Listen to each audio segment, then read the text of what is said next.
भारत और अमेरिका के रिश्तों के बीच इस वक्त एक ऐसी खबर आई है जिसने दिल्ली से लेकर चीन की राजधानी बीजिंग तक हड़कंप मचा दिया है। रूस यूक्रेन युद्ध के बीच भारत की तरफ से खरीदे जा रहे सस्ते रूसी कच्चे तेल को लेकर अमेरिकी सांसदों ने भारत के खिलाफ सीधे मोर्चा खोल दिया है। अमेरिकी सीनेट में एक ऐसा नया द्विदलीय बाईपार्टीशन बिल पेश किया गया है जो अगर पास हो गया तो रूस से तेल खरीदने वाले देशों पर इंक्लूडिंग इंडिया अमेरिका सीधे 100% का भारी भरकम आयात शुल्क यानी टैरिफ लगा देगा। यानी भारत का जो भी सामान अमेरिका जाएगा उस पर टैक्स डबल हो जाएगा, दोगुना। चिंता की बात यह है कि इस बिल को अमेरिकी संसद में 60 से ज्यादा सीनेटर्स और खुद व्हाइट हाउस का भारी समर्थन मिल रहा है। आखिर क्या है यह नया बिल, कौन से हैं वो 5 देश जो अमेरिका के टारगेट पर हैं, निशाने पर हैं, और क्यों इसे अमेरिका का एक बहुत बड़ा डबल स्टैंडर्ड या दोगलापन कहा जा रहा है। आगे वीडियो में सारी बातें आपको आसान भाषा में समझाते हैं। सबसे पहले यह समझिए कि यह बिल लाया कौन है। दरअसल अमेरिकी सीनेटर मतलब वहां का अपर हाउस, जैसे राज्यसभा हमारे देश का संसद का अपर हाउस है, उसी तरह से वहां की सीनेट।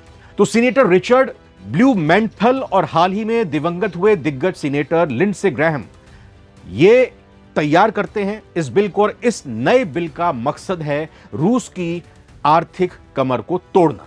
इस बिल में साफ तौर पर दुनिया के उन 5 सबसे बड़े खरीदारों को टारगेट किया गया है जो इस वक्त रूस का कच्चा तेल सबसे ज्यादा खरीद रहे हैं।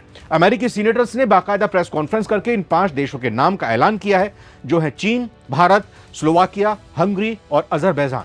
आपको बता दें कि इससे पहले इस बिल में 500% तक के टैरिफ लगाने का खतरनाक प्रस्ताव था, जिसे अब थोड़ा नरम करके 100% किया गया। लेकिन 100% का टैक्स भी भारत जैसे देश के लिए किसी बड़े झटके से कम नहीं है, क्योंकि अमेरिका भारतीय टेक्सटाइल, आईटी सर्विसेज और फार्मास्यूटिकल्स का सबसे बड़ा मार्केट है। अगर हमारे प्रोडक्ट्स पर 100% टैक्स लगा तो भारतीय कंपनियों को बहुत बड़ा नुकसान उठाना पड़ सकता है। हमारा यहां से बाहर जाने वाला, अमेरिका जाने वाला सामान यानी एक्सपोर्ट को नुकसान पहुंच सकता है, डॉलर का नुकसान देश को पहुंच सकता है, इकोनॉमी को पहुंच सकता है। अब बात करते हैं उस कड़वे सच की जिसे देखकर कोई भी ये कह उठेगा कि अमेरिका सिर्फ अपने फायदे की राजनीति करता है। इस बिल में जहां भारत और चीन जैसे देशों पर 100% टैरिफ लगाने की बात कही गई है, वहीं 15 यूरोपीय देशों को साफ तौर पर एग्जेम्पशन दे दी गई है, छूट दे दी गई है। जी हां, अमेरिका का तर्क है कि यूरोप के ये देश रूस से जो नेचुरल गैस खरीद रहे हैं वो रूस के कुल निर्यात का 15% से कम है,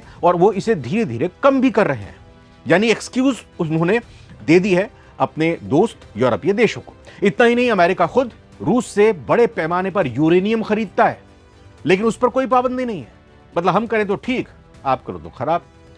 कुल मिलाकर यूरोप अपनी जरूरत के लिए रूस से गैस खरीदे या अमेरिका खुद यूरेनियम खरीदे, वो तो जायज है, सही है।